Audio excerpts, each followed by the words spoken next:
नमस्कार मंडळी. कोकणच्या ह्या जादुई भूमीमध्ये तुमचं सर्वांचं स्वागत.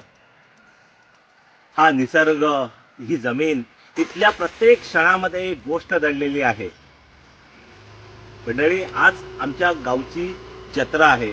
माझा गाव जो आहे तो आंबोली घाटापासून आंबोली घाटाच्या पायथ्याशी दाणोली म्हणून एक निसर्गरम्य असा गाव आहे. आणि आज तिथल्या गावदेवीची म्हणजे आमच्या गावदेवीची जत्रा आहे. त्या निमित्तच आम्ही सर्वजण म्हणजे सर्व आमचे भावकीतले सर्व लोक आम्ही मुंबईवरून आज आलेलो आहोत. आता मी सुद्धा आलेलो आहे. आणि त्याच्या अगोदर मी मी अजून घरी पोहोचलेलो नाहीये. तर तुम्ही पाहू शकता आता माझ्या समोर जे आहे ते आमचं घर आहे. हे आम्ही जवळजवळ 2 वर्षापूर्वी अगोदर घर बांधलं होतं. पहिल्यांदा आमचं जे घर होतं ते मातीचं होतं, म्हणजे जवळजवळ 200 वर्षापूर्वीचं घर होतं. आता ते 2023 मध्ये आम्ही ते घर बांधलेलं आहे. म्हणजे हे आमच्या काकांचं घर आहे आणि हे आमचं घर आहे. आणि ते जे घर दिसतंय ते आमचे एक चुलत भाऊ बाबू म्हणून आहे, त्याचं घर आहे.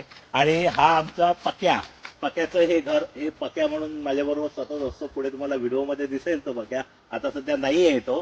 ते त्याचं घर आहे. म्हणजे पवार म्हणून आमची शेजारी आहे, त्याचं घर आहे. तर मी तुम्हाला दाखवतो आतमधून कसं घर दिसतंय, काय आहे तो.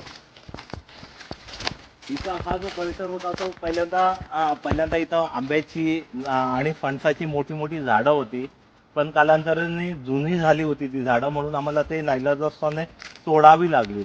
पाठीमागे तुम्ही पाहू शकता सुंदर नारळीची झाडं आहे. ह्याच्या अगोदर जी ही हल्लीची झाडं आहेत, म्हणजे 25 ते 30 वर्षापूर्वीची झाडं आहेत. त्याच्या अगोदर जी जुनी 100 वर्षापूर्वीची झाडं होती ती खूप उंच होती.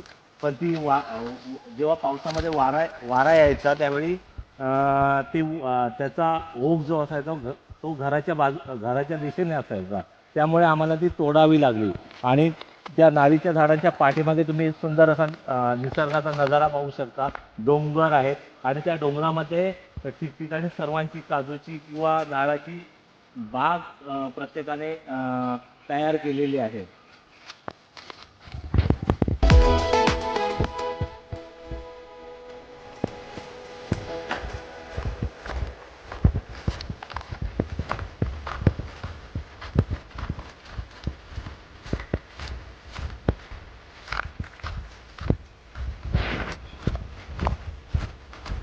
फायनली आम्ही पोहोचलेलो आहोत आमच्या घराच्या अंगणामध्ये. आणि हे आमचं घर आहे. जवळजवळ तीन बंगले आहेत. ते 1, 2 आणि 3. हा राजू, शेखर हा आमचा, आणि हा विशू सिद्धेश, असे 3 आहेत. आणि ही आमची तुळस आहे. ही आमची पहिल्यांदा मोठी तुळस होती, त्याच्यानंतर छोटी झाली होती. आता ही आम्ही चिऱ्यामध्ये बनवलेली तुळस आहे. तर मला फायनली आम्ही घरात पोचलेलो आहोत. अशा प्रकारे या तुमचं पण सर्वांचं आमच्या घरामध्ये स्वागत आहे. हे आमचं घर आहे, छोटंसं घर आहे. ही आमची गावची देवी तुम्हाला दाखवतो मी.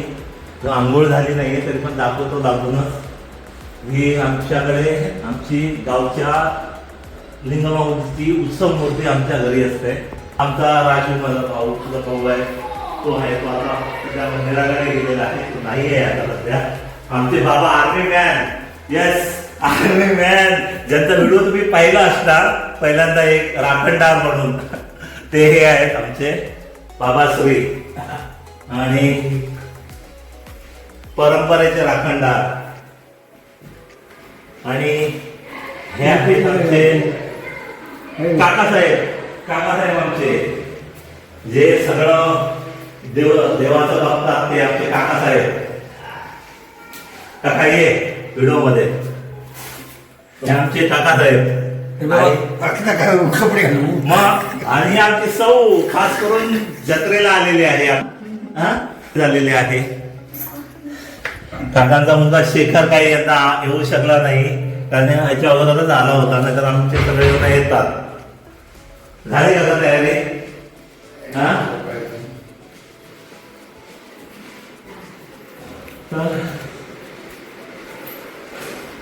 तर जिना आहे वर जाण्यासाठी, टेरेसवर जाण्यासाठी हा एक जिना आहे.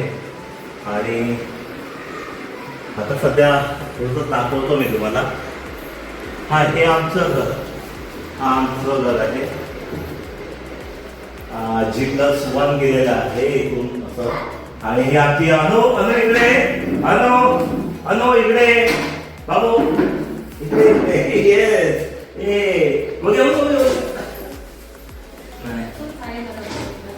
आणि हे आहेत आमचे खास, आम्ही त्याला चोपाळा म्हणतो. चोपाळा म्हणजे चौपायाचा अपभ्रंश होऊन चोपाळा असं कोकणामध्ये हे बरेच आता कमी झालेलं आहे. जवळजवळ याला 100-200 वर्ष झाली असणार त्याला. आणि हा जो बागडा आहे ह्याला एक इतिहास आहे. कारण गावच्या जत्रा व्हायची त्यावेळी दशावतारी ह्या बागड्याची कहाणी आहे ती म्हणजे याच्यावर दशावतारी राजा बसलेला आहे. लढाई बघितलेली आहे दशावतारी. कारण हा छोटा बागडा असल्यामुळे, त्या बागड्यापेक्षा हा बागडा छोटा असल्यामुळे ते मंदिरामध्ये घेऊन जायचा आणि याच्यावरच म्हणजे राजाचं सिंहासन किंवा राक्षसाचा बसण्याची गुफा वगैरे म्हणून ह्या बाकड्यांचा उपयोग केला जात होता. तर ह्या बाकड्याची अशी गोष्ट आहे की आमच्याकडे पहिल्यांदा म्हणजे असं एक पदाधिंगर म्हणून असायचा. तो एकटा हा बाकडा घेऊन मंदिराकडे जातो. 500 मीटर लांब आहे आमच्या घरापासून हे मंदिर. तर तो घेऊन एकटा डोक्यावरून घेऊन जायचा आणि ह्याच्यावर जे दशावतार मध्ये संकासुर यायचा त्यावेळी सुद्धा जो ब्रह्मदेव असायचा तो ह्याच बाकड्यावर बसायचा. दशावतारामध्ये जो राजा किंवा राजमहल असायचा तो ह्याच बाकड्यावरून दशावतारी मंडळी साजरी करायची. त्यामुळे हा बाकड्याला महत्व आहे. हे अजूनही हे बाकडे, दोन्ही बाकडे इतिहासाच्या पाऊलखुणा सांगत अजूनही अभिमानाने उभे आहेत. आणि दुसरी एक सांगायची गोष्ट म्हणजे आम्ही हे आमचं घर जे आहे ते आम्ही सिमेंट कॉन्क्रीटचं जरी बनवलं असलं तरी आम्ही हे बाकडे जाणून ठेवलेलं आहे. कारण हे जे दोन्ही बाकडे आहेत ते आमच्या पूर्वजांची एक निशाणी आहे, त्यांची आठवण आहे. त्यांच्या काहीतरी आठवणी ह्या बाकड्यामधून आम्हाला जाणवतात. त्याच्यामुळे आम्ही हे बाकडे जरी जुन्या काळातले असले, थोडेसे पिळखळे झाले असले तरी आम्ही ते ठेवलेले आहेत. आणि कोकणामध्ये असे बऱ्याच ठिकाणी हे म्हणजे तुरळक ठिकाणी अशा प्रकारचे हे बाकडे जे आहेत ते तुम्ही बघितले असतील. तुमच्याकडे, आमच्याकडे याला चोपाळा म्हणतात, तर तुमच्याकडे याला काय म्हणतात हे कमेंट करून नक्की सांगा. कारण आणि दुसरी गोष्ट तुम्ही जर पाहू शकता ह्या दोन्ही बागड्यामध्ये याला हे पूर्णपणे सिसम लाकडाचं बनवलेलं आहे. सिसम याला कोणतंही ना पॉलिश ना काहीच, हे नॅचरली एक कलर तयार झालेला आहे. आता पुन्हा एक दाखवतो सिद्धेश.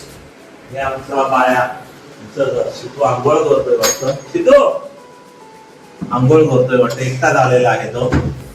हा सिद्धेश, आमचा सिद्धेश आलाय आणि हे सिद्धेश सगळं